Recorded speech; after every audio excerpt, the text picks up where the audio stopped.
Hello, कैसे हो सभी लोग। आज आप लोगों के लिए मैं लेके आया हूं बहुत ही इंपॉर्टेंट चीज। किसके लिए है वो सुनना। जो बच्चे अभी 11th में हैं और बायोलॉजी ऑप्ट कर रखी है और ये सोचा है कि हम नीट के लिए प्रिपेयर करेंगे, नीट की तैयारी करेंगे, और जो बच्चे 12th में हैं, नीट की तैयारी कर रहे हैं, या फिर जो 12th पास हैं, आउट हो चुके हैं, ड्रॉप कर रहे हैं, उन सभी के लिए बहुत जरूरी बातें, बहुत काम की बातें मैं अभी लेके आया हूं। क्या है वो सुनो। देखो, नीट का जो एग्जाम है उसके सिलेबस की बात करेंगे कि कौन सी चीजें ऐसी है जो अपने को नहीं पढ़नी, या फिर कौन सा पार्ट ऐसा है जो सीबीएसई ने भी हटा दिया, क्या वो नीट में आएगा नहीं आएगा। तो इन सब के बारे में अपन अभी बात करने वाले हैं। अब ये सिलेबस पे चर्चा बहुत जरूरी है, और जो बच्चे नीट के लिए प्रिपेयर कर रहे हैं उनके लिए अपना सिलेबस जानना बहुत जरूरी है। क्यों है समझना। मैं ये मानता हूं कि आपके लिए जो नीट का पेपर है वो एक जंग की तरह है, और आप लोग हैं उसके योद्धा, कि आपको वो जंग जीतनी है, कैसे भी जीतनी हो। अब जंग को जीतने के लिए आपको यह पता होना चाहिए कि उस जंग में हमारे सामने कौन है, सामने वाले की सारी बातें हमको पता हो कि वो कैसे लड़ने वाला है, उसमें क्या होने वाला है, तो हम उस जंग को 101% जीत सकते हैं। तो बिल्कुल वही। अब अगर आपके पास में नीट का एग्जाम एक जंग की तरह है, तो नीट का सिलेबस आपको पता होना चाहिए कि हमें क्या पढ़ना है, कैसे पढ़ना है। अगर आपको ये इमेज एकदम क्लियर होगी तो आप उस जंग को 101% जीतेंगे। तो देखो, सिलेबस की बात करें, बच्चों के मन में बहुत सारे डाउट्स रहते हैं कि हम लोग सर एनसीईआरटी की दो आ गई, एक पुरानी वाली है एक नई वाली है, हमें पढ़ना किससे है। तो मैं आपको एक बात क्लियर कर दूं, नई वाली एनसीईआरटी में सीबीएसई ने बहुत सारे टॉपिक्स हटाए हैं, डिलीट करे हैं। वो आप एनसीईआरटी मत ले, उसमें से ना पढ़ें। क्यों? क्योंकि सीबीएसई ने जो टॉपिक डिलीट कर दिए उनमें कुछ टॉपिक ऐसे हैं जो आपके नीट में आने वाले हैं, तो मैं प्रीफर करूंगा पुरानी वाली एनसीईआरटी। अब पुरानी वाली एनसीईआरटी आपने ले ली, पुरानी वाली एनसीईआरटी में से भी कुछ टॉपिक ऐसे हैं जो नीट में नहीं आने वाले हैं, डिलीटेड पार्ट है। तो आज अपन उस डिलीटेड पार्ट के बारे में बात करेंगे कि कौन कौन से टॉपिक ऐसे हैं जो पुरानी वाली एनसीईआरटी में हैं पर आपको नहीं पढ़ने। तो देखो, अपन स्टार्ट करते हैं आज के लेक्चर के साथ में, ये बहुत ही काम का रहेगा। एक बात और, कि अगर आप नीट की प्रिपरेशन कर रहे हैं तो आपको नीट का सिलेबस याद होना चाहिए। याद अगर नहीं है तो भी गड़ने वाली बात नहीं है। आप एक काम करें कि आप जहां भी पढ़ते हैं, लाइब्रेरी, अपने स्टडी टेबल, अपना रूम, कहीं भी XYZ, वहां पे सिलेबस का प्रिंट आउट जरूर लगाएं, ताकि आपको यह पता रहे कि मुझे क्या पढ़ना है और क्या नहीं पढ़ना। तो इस बात का बिल्कुल ध्यान रखें। अब इसके अलावा अपन सिलेबस के अलावा क्या डिस्कस करेंगे वो सुने। सिलेबस के अलावा अपन लोग बात करेंगे कि नीट के लिए फिजिक्स में कौन कौन से चैप्टर बहुत जरूरी हैं जिनको पढ़ना है, और उनको पढ़ने से अपन बहुत बढ़िया स्कोर कर लेंगे। तो उन चैप्टर्स के बारे में अपन बात करेंगे, और उन चैप्टर्स की पूरी एनालिसिस भी देखेंगे। पिछले 10 ईयर्स में उन चैप्टर से कितने क्वेश्चन आए, या फिर जो नीट 24 हुआ उसमें कितने क्वेश्चन आए, इन सब की अपन बात करने वाले हैं। तो आज का लेक्चर जो नीट की प्रिपरेशन कर रहे हैं, जो बच्चे 11th में हैं, नीट का सोच रहे हैं, या फिर जो 10th में हैं, नीट करने वाले हैं, और जो 12th में है, नीट की प्रिपरेशन कर रहे हैं, या ड्रॉपर हैं, जो जिसके भी दिमाग में ये 4 अक्षर आ गए NEET, उन सभी के लिए आज का लेक्चर बहुत बहुत बहुत जरूरी है। देखो, अपन स्टार्ट करते हैं डिलीटेड पार्ट से, कि पुरानी वाली एनसीईआरटी में से कौन सा पार्ट अपने को नहीं पढ़ना। तो अपन स्टार्ट करते हैं।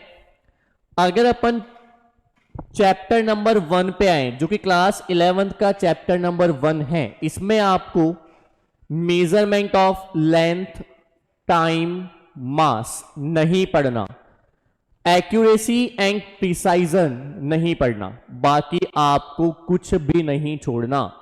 जैसे इसी की बात कर लो, मैंने बोला पुरानी वाली एनसीईआरटी पढ़नी है, नई वाली नहीं। क्यों? नई वाली एनसीईआरटी में टॉपिक है एरर, कट गया एनसीईआरटी से, नहीं है एनसीईआरटी में, पर नीट में है, आएगा।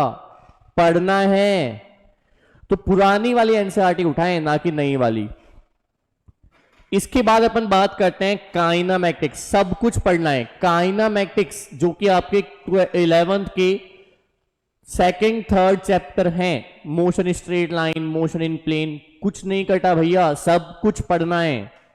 सिस्टम ऑफ पार्टिकल, इसमें सिर्फ एक चीज नहीं पढ़नी, determination of mass by integration, ये छोड़ देना, ये अपने नीट में नहीं है। ग्रेविटेशन में से आपके ये कट गया, स्टेशनरी, जियो स्टेशनरी और पोलर सैटेलाइट्स हट गए हैं, ये आपको नहीं पढ़ना है। ऑसिलेशन में डैम्प्ड और फोर्स्ड ऑसिलेशन, या फिर आप कह लो डैम्प्ड और फोर्स्ड SHM, अपने को नहीं पढ़ना, बाकी सब कुछ पढ़ना है। मैकेनिकल प्रॉपर्टीज ऑफ सॉलिड में इलास्टिक बिहेवियर ऑफ मटेरियल और स्ट्रेन एनर्जी अपने को नहीं पढ़नी, बाकी सब कुछ अपने को पढ़ना पड़ेगा। फ्लूइड में पॉइजली इक्वेशन, ये पुराना टॉपिक है, पढ़ते भी नहीं होंगे आजकल तो बच्चे इसको, पर ये हट गया है, नीट में से भी हट गया है इसको। थर्मोडायनेमिक्स, हीट इंजन और रेफ्रिजरेटर, सिर्फ ये नहीं पढ़ना, पर हां इसका इंफॉर्मेशन, मतलब इन दोनों के बारे में थोड़ी बहुत इंफॉर्मेशन आपको होना जरूरी है, क्योंकि नीट में एक दो बार पूछा भी गया है, बेसिक पूछा गया है, ज्यादा डीप में नहीं पूछा गया, इसलिए मैंने इसको डिलीटेड पार्ट में रख दिया। वेव्स में आपको डॉपलर इफेक्ट नहीं पढ़ना, बाकी पूरा पढ़ना पड़ेगा। इसके अलावा अपन बात करते हैं 12th वाले पे आ जाओ, रे ऑप्टिक्स। रे ऑप्टिक्स में आईज और आई इफेक्ट और नेचुरल फिनोमिना सुनना। रे ऑप्टिक्स में से ह्यूमन आई नहीं पढ़ना, ह्यूमन आई के डिफेक्ट्स नहीं पढ़ने। नेचुरल फिनोमिना जैसे रेनबो का फॉर्मेशन और ये जो आपका एटमॉस्फेरिक रिफ्लेक्शन वाला पार्ट है, ये आपको नहीं पढ़ना, बाकी आपको पढ़ना पड़ेगा। इलेक्ट्रिक पोटेंशियल और कैपेसिटर, सिर्फ एक टॉपिक कटा, क्या? When D graft generator. ये वाला जो पार्ट मैं आपको बता रहा हूं इंपॉर्टेंट है, सिर्फ एक ही टॉपिक कटे हैं, और आगे देखना इंपॉर्टेंट में लिखा भी होगा मैंने। इलेक्ट्रिसिटी वाले पार्ट में कलर कोडेड रेजिस्टेंस, जो कि सीबीएसई भी हटा हुआ है, नीट ने भी हटा दिया, जिसमें कार्बन रजिस्टर आता है। पोटेंशियोमीटर एक्सपेरिमेंट था सीबीएसई में, अब नहीं है, नीट में भी नहीं है, नहीं पढ़ना। मूविंग चार्जेस और मैग्नेटिज्म, आपको टेंजेंट गैल्वेनोमीटर नहीं पढ़ना, डिलीटेड पार्ट है। ड्यूअल नेचर और रेडिएशंस में आपको deviation gamer experiment, deviation gamer experiment नहीं पढ़ना है। न्यूक्लियाई में रेडियो एक्टिविटी नहीं पढ़नी, फिर भी आपको बेसिक इंफॉर्मेशन इसकी पढ़नी है। सेमीकंडक्टर डिवाइस में बैंड थ्योरी और ट्रांजिस्टर, तो ये अपने पास था डिलीटेड पार्ट, कि ये चीजें अपने को नहीं पढ़नी, फॉलो किसको करना? पुरानी एनसीईआरटी को, ये पॉइंट्स हटाकर, क्योंकि नई वाली में बहुत सारे ऐसे टॉपिक सीबीएसई ने उड़ा दिए जो कि नीट में है पर उसमें नहीं है, तो आप एनसीईआरटी पुरानी वाली फॉलो करें और ये वाले टॉपिक्स उसमें से रिमूव कर दें। तो ये तो बात हो गई सिलेबस की, और सिलेबस अपने टेबल पे, अपनी डेस्क पे, जहां भी आप स्टडी करते हैं वहां लगा लें, सिलेबस ध्यान में रखें, बहुत जरूरी है। मैंने बताया जंग अगर लड़नी है तो सामने वाले के बारे में जानना बहुत जरूरी है। सिलेबस की बात हुई, अब अपन चलते हैं अगले अपने पॉइंट पे। क्या पढ़ना है, क्या बहुत ज्यादा जरूरी है, मोस्ट इंपॉर्टेंट चैप्टर। अब देखो, आप हम लोग, मैंने क्या किया है, मेरे एनालिसिस से मैंने आपके नीट वाले सिलेबस को 3 जोन में डिवाइड किया, रेड, येलो और ग्रीन। आपको दिखा देता हूं मैं, देखो 3 जोन में डिवाइड किया, रेड, येलो और ग्रीन। रेड जोन,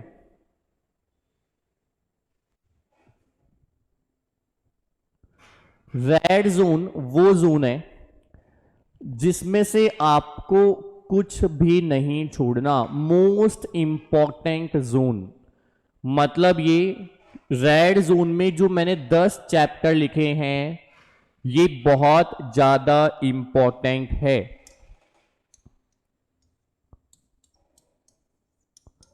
ये तो आपको पढ़ने ही पढ़ने हैं। ऐसे चैप्टर हैं जो आपको नीट में नंबर लाने से नहीं रोक सकते अगर आपने ये पढ़ लिया तो। नेक्स्ट है अपने पास येलो जोन। सबसे ज्यादा प्रायोरिटी इसको देनी है, इससे कम इसको और सबसे कम इसको। सबसे इंपॉर्टेंट जोन रेड वाला, उससे कम येलो वाला और सबसे कम अपने पास में ग्रीन वाला। ग्रीन वाले को मतलब मैं ये नहीं कह रहा कि बहुत कम प्रायोरिटी देनी है, नहीं, पढ़ना अपने को पूरा है, पर रेड वाले पे फोकस ज्यादा करना है, ग्रीन वाले पे थोड़ा सा कम करना है। अब देखो रेड जोन की मैं बात करूं, रेड जोन में वो चैप्टर्स हैं जो चैप्टर्स आपको नीट में अच्छा खासा स्कोर देकर जाएंगे। देखो सुनना कौन कौन से हैं। Semiconductor and logic gate, class 12 का लास्ट चैप्टर। अरे भैया पिछला जो नीट हुआ था 2024 वाला, 3 क्वेश्चन मायने रखता है, एक चैप्टर और 3 क्वेश्चन, तो सबसे इंपॉर्टेंट है। दूसरा अपने पास में है centre of mass and rotational, बहुत इंपॉर्टेंट है, 2 क्वेश्चन आते हैं, इससे भी 2-3 आ जाते हैं। इलेक्ट्रोस्टैटिक 4 क्वेश्चन, हाँ इलेक्ट्रोस्टैटिक से 4 क्वेश्चन मायने रखता है, बहुत जरूरी है, पढ़ना है। मॉडर्न फिजिक्स, यहां से भी 3 क्वेश्चन थे पिछले नीट में 2024 वाले में। Thermodynamics, magnetic effect of electric current, kinematics, gravitation और इलेक्ट्रिक करंट, ये सारे वो चैप्टर्स हैं जो नीट के अंदर अच्छे नंबर ऑफ क्वेश्चन और अच्छा स्कोर लेके बैठे हैं। बहुत ज्यादा जरूरी है, मोस्ट इंपॉर्टेंट है। इनको पढ़ लिया मतलब नीट में नंबर ऐसे जाएंगे उड़ते हुए, बढ़िया से पढ़ना है। इसके बाद येलो जोन की बात करें, येलो जोन में अपने पास में 6 चैप्टर हैं जो इसको तो पढ़ना ही है 200%, इनको पढ़ना है 150% और इनको 100%। 200 का मतलब डबल पढ़ना है, समझ लो इनको, बढ़िया स्कोर करोगे, बढ़िया 1 नंबर। इसके बाद येलो जोन में अपने पास में आते हैं Newton's law of motion, work energy and power, fluids, oscillation, waves और इलेक्ट्रोमैग्नेटिक वेव, EMI। ये वाले टॉपिक्स को प्रायोरिटी कम देंगे और जो बचे हुए हैं इनको पढ़ना है, छोड़ना नहीं है, पर बस पढ़ना है ना। ऐसा नहीं कि इसमें ज्यादा टाइम लगा दें और ये रह जाए, अरे नहीं भैया, इसमें ज्यादा टाइम लगाओ, इनको पढ़ो, छोड़ना नहीं है, बस पढ़ना है। उसमें कौन से आएंगे, units and measurement, mechanical properties of solids, KTG, magnetism and matter और थर्मल प्रॉपर्टीज ऑफ मैटर। एक बात ध्यान नोट करना मेरी, ग्रीन वाले में मैंने एक चैप्टर डाल दिया यहां पे, यूनिट्स एंड मेजरमेंट। मैं ये नहीं बोल रहा इसको छोड़ना है, मैं ये बोल रहा हूं पढ़ना है। क्यों पढ़ना है, क्योंकि भैया कोई भरोसा नहीं है, NTA वालों ने इसमें से 2 क्वेश्चन डाल दिए अभी नीट 2024 में, तो मायने तो ये भी रखता है। पर मैंने इसको ग्रीन जोन में क्यों डाला, उसके पीछे का रीजन सुनो। 11वीं क्लास का पहला चैप्टर है और बहुत आसान चैप्टर है, बच्चा एक बार इसको पढ़ लेता है तो वो जल्दी भूलता नहीं है, याद रहता है, कर पाता है इसको, क्वेश्चन को, इजी है, इजी बोल सकते हो आप। इसलिए मैंने ग्रीन जोन में डाल दिया कि आप एक बार पढ़ोगे, 2 बार पढ़ोगे, काम हो जाएगा इसका तो। पर ये वाले वो चैप्टर्स हैं जिनको आपको बहुत बहुत बहुत ज्यादा फोकस करना है नंबर लाने के लिए, और ये पढ़ लिए तो भैया फिजिक्स में मजे ही मजे, है ना।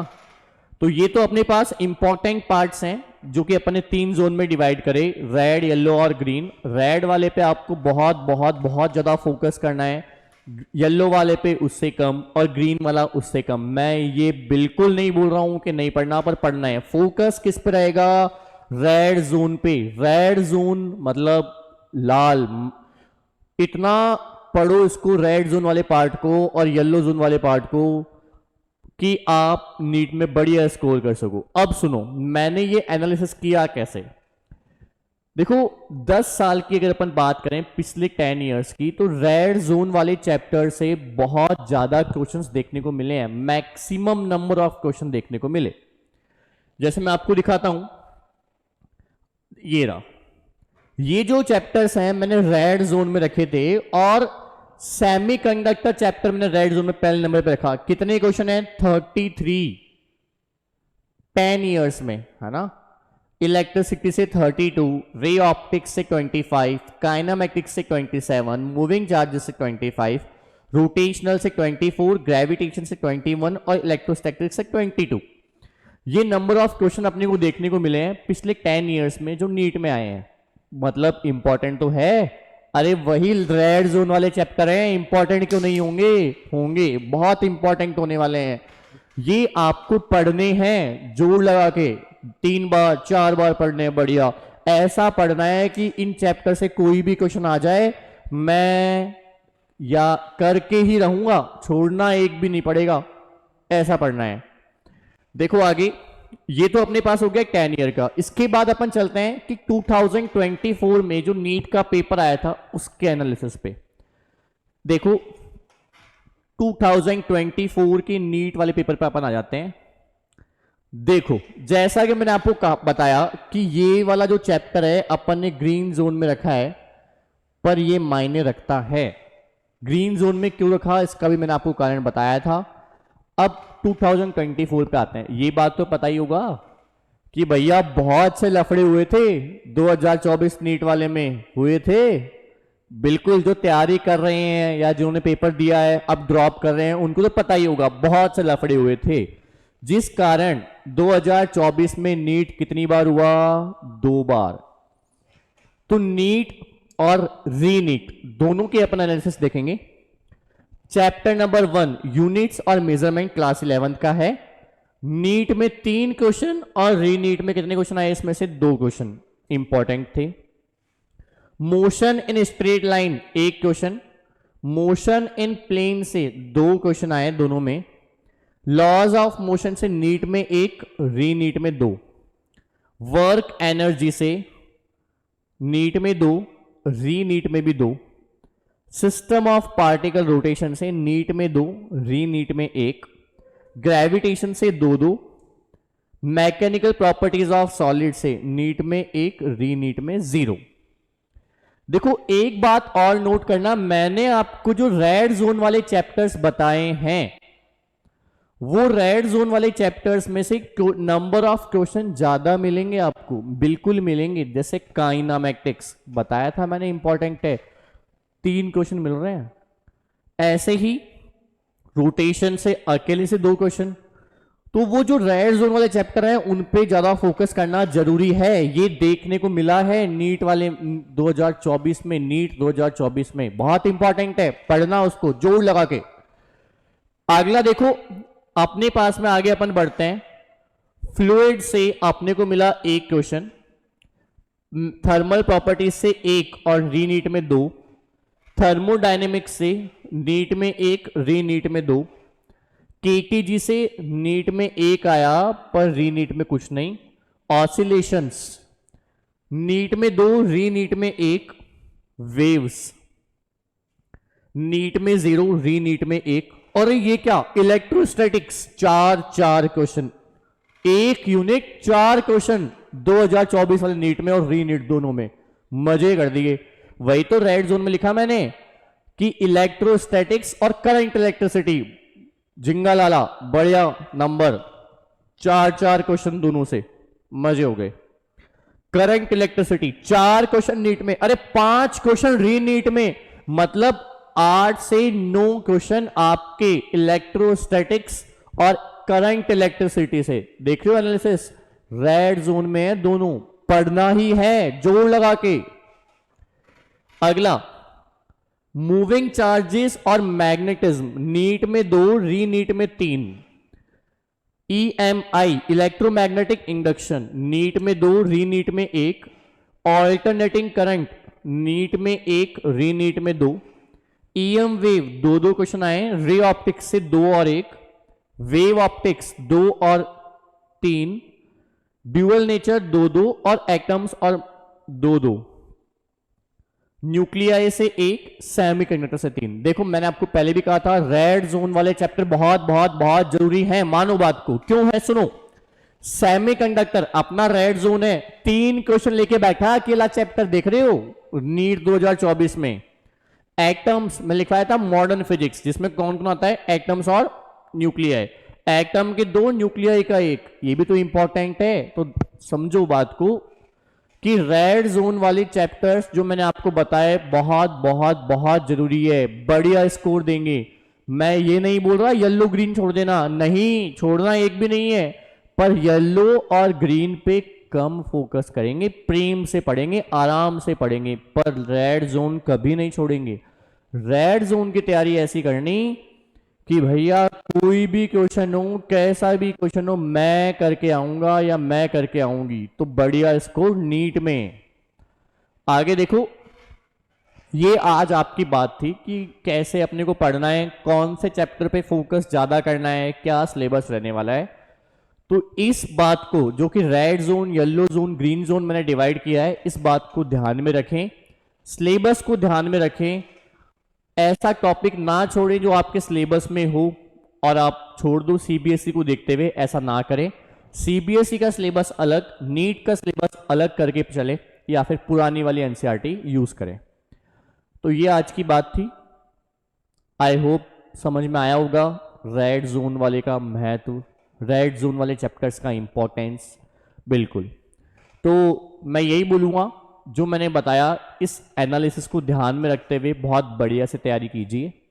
आई होप जो भी बच्चे तैयारी कर रहे हैं नीट का, बिल्कुल होगा सिलेक्शन, इस जंग में हम जीतेंगे। बस जो बताया उन बातों का ध्यान रखें, सिलेबस दीवार पे चिपका के रखें, और ये बायफर्केशन जो मैंने किया है रेड ग्रीन येलो जोन का, इनको ध्यान में रखते हुए और बस पढ़ते रहो, बस पढ़ते रहो बहुत बढ़िया से। पक्का नीट निकालेंगे अपन, बनेंगे डॉक्टर, बढ़िया। चलो आज की क्लास अपन यही खत्म करते हैं। थैंक यू सभी को।